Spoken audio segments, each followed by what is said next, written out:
muhtaç. Bugün bizim ilimiz adil sultana muhtaç. Mefluç boldy raiyet. Hazık Luqmana muhtaç. Naliş etsem durumdan, yok adalet mesavat. Bir emin nazım gerek, adli fermana muhtaç.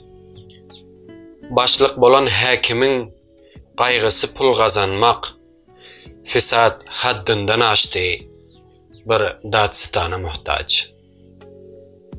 Mazlum zulmün astında, hiç kim eşitmez dadını, insanın yok hurmati, hükmü Kur'an'a muhtaç. Cengu cedel açlıktan, her yan tozup göçtüler, fakir miskin sergerdan, emnu amana muhtaç. Her bir hain müfside, buğday nanın kadri yok.